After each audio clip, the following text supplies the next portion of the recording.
So you grow on your farm. You have tobacco, you have corn, you have soybeans. Well, I grow the three major commodities that pays the bills. And so people need to understand.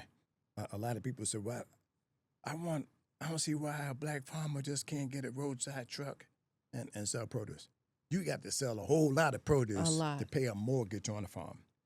So there's three major commodities that are traded in this country: corn, wheat, and soybeans. And that's what this president did. He took the only thing left that we do in this country. We don't make, we're no longer tops in manufacturing and technology, all these things.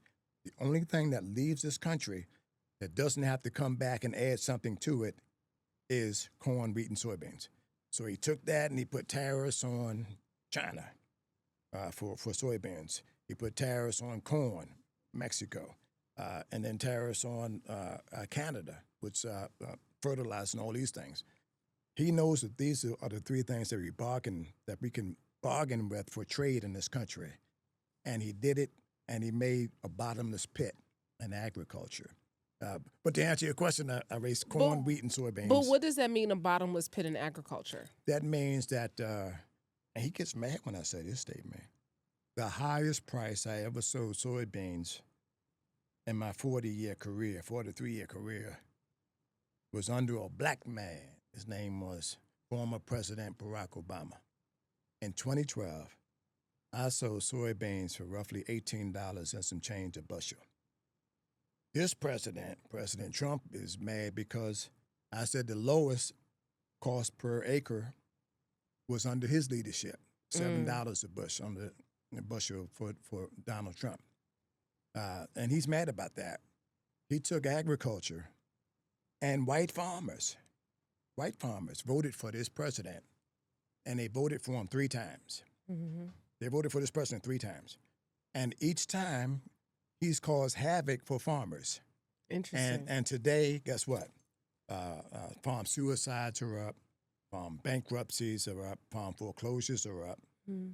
He says, I don't know if you watch his press conference. I got to watch it because I'm out here on the news circuit. I love farmers. That's what he says. Oh, I love farmers. Black people love. He says all this stuff. And he's never held accountable. He went down to Iowa last week and said, didn't I just give the farmers like $12 billion? I paid them like $12 billion, didn't I? Farmers have not gotten a dime of the $12 billion. Where is it going? He hasn't done it. That's what he does. He can deflect using stuff like that. Yeah. So he gets the pressure off him, and he throws it back on the very people who voted for him. White farmers, they got duped. They got duped by this president. Black farmers, we've been down most of our lives, most of our lives generational-wise, and we survived.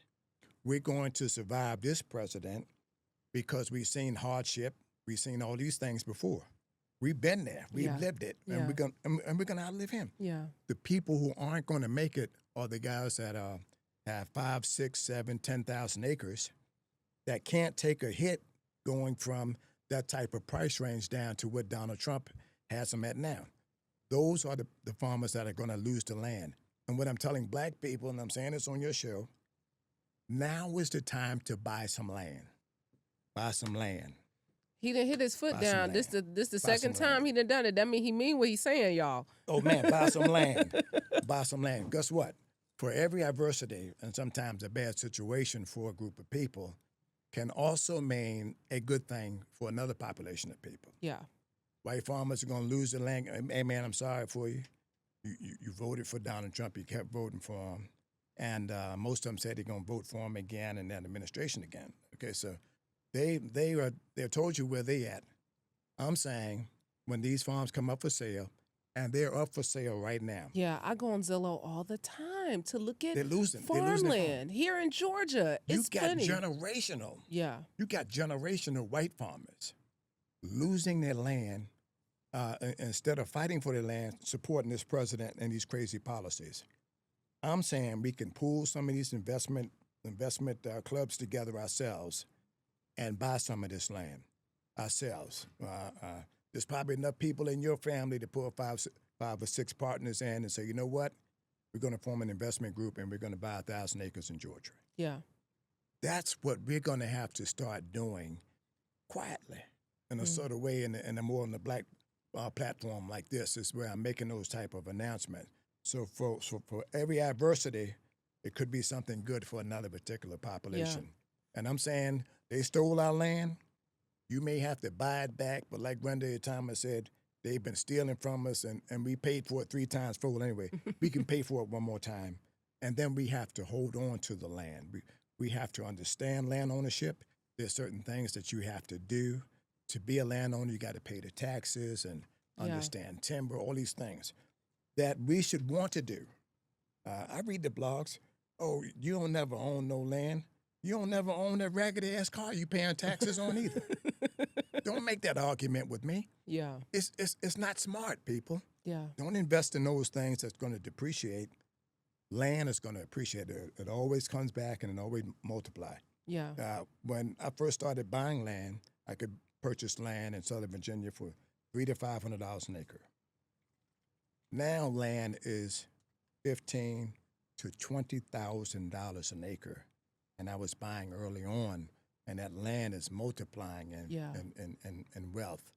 That's the example I want to teach our people. Invest in land ownership. It's a safe bet, and it always comes back. I don't care how bad the market get, land always comes back. Is there an ideal thing that you're looking for when you're looking to purchase a piece of land? What's the thing you should keep in mind? One is easy access to the land, being able to get to it. And when you buy the land, make sure there's a recorded easement or right-of-way into the property. Those 2 things is basic things to look at. Can I get to my land if I buy it? Yep. So we'll make sure you can do that. And then the quality of the land. You can go to Farm Service Agency. Bad as I hate the government, people, you still got to deal with them. And I hate the government when somebody's worst passion. I do, all the things they did to me. But they still control food and land in this country, and you're still going to have to learn those programs. That $12 billion, if you have a farm serial number, you can enroll your farm in there, and they would have to pay you whether they liked it or not. You could sign up at the same time white farmers get it, and you would get it. When I urged black farmers to go into the office to apply for this $12 billion, to record your acreage, a certain period of time, all this stuff. In Mississippi, black farmers started turning out numbers, and they closed the office. Wow. They closed the office. That's how bad they hate black people. Congressman Benny Thompson had to make some calls in his district and say, open these offices so these people can apply. And what year is this? This year. 2025, 26. Yes, right now, this is still going on. So I want to tell young advocates and young black people, the fight is real for you. Your generation is going to have to double down because we lost time under this president, where he's taken us back. Everything from voting rights to land ownership. When I finally won the $5 billion in Congress, 2021, $5 billion passed. Both chambers of Congress signed into law. White farmers under Stephen Miller started suing us in federal court. They sued us in Florida and Texas, all these places. Discrimination. Oh, he said reverse discrimination. Yep. That's what this guy was following me around when I told black leadership about Stephen Miller. They kind of laughed him off. Oh, you just lost the case in court. He was crafting that reverse discrimination message so that he could use it against us. I had to double down and raise money to defend ourselves in each of one of those states. Florida had to find a set of attorneys to defend us there. Texas, all these places. And just as I started winning in federal court, the Biden administration said, you know what, we're going to repeal the whole thing and come up with another coded type language to get some of the money out. We never got the $5 billion and land out of inventory. And I've been so close on that land. Every time I get close, something happens and, it doesn't happen.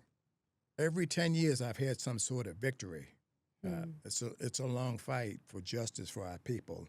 It takes a long time. Yeah. And you gotta keep hitting, and you gotta keep hitting. I heard no so much in Congress that no meant maybe, and maybe eventually means yes. And Yeah. I like to describe it as the pretty girl in school. She says, "No, John, I ain't going out with you." All right. So I keep asking. You got to keep asking. And things ain't work out right with Buster. And she finally says, "Okay, John, let me give you a chance. Let's see what you're talking about."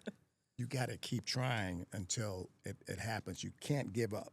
You can't give up. If you give up, the opposition and the enemy wins. And that's the whole definition of the Black Farmer Movement. That's my whole leadership style, is to keep going back and go different ways and keep throwing it on the wall. And I'm going to keep suing the government until I win the land. I don't care how I'm going to do it. And I'm going to win the remaining money that's owed to black farmers in this country. This government owes us a lot of money, man. They cheated us. They stole from us. And this president is doing it right now. He's an in-your-face type of discrimination, and he likes to do it and dares you to say anything back. He tries to intimidate people. In a conversation with his White House, Trump's White House, they said, well, board, we're moving away from the black farmer issue, the farmers of color issue, and a small farmer issue in this country. You see how they throw that piece in there? Yeah. Say, oh, it ain't just you black. It's the small farmers. Yeah, just small, yeah. Yeah. Oh, but they named us. Yeah. We're moving away from specifically. Yes. Yeah. He named us. And then they said, well, you know, and you guys with the DEI stuff, we totally moving away from that. Here it is, an administration that is supposed to serve every American, says we're not going to service black farmers. And we're getting away from DEI. And board, the reason why you can't come to the meeting now is because we're moving away from DEI and the black farmer issue. And we're going to focus on white farmers because they produce the most food in corporate America. But we're not racist. We're just focusing on them because we know they can deliver and produce the food. We can too if you invest in us. Yeah. Black farmers are the best farmers in the world. My grandfather said he was a master farmer. I said, Granddad, what's a master farmer? He said, somebody ain't got to depend on them banks and the government every year to farm and take care of his family and make a little money. That's what a master farmer, and that's what they did. So black farmers are master farmers, and we're doing it with little help and resources. We managed to survive. They said in the U.S. Commission on Civil Rights said, by 1990, there won't be any more black farmers left. We're still here. Yeah. We're still here because we're gifted, we're talented, and we know how to farm.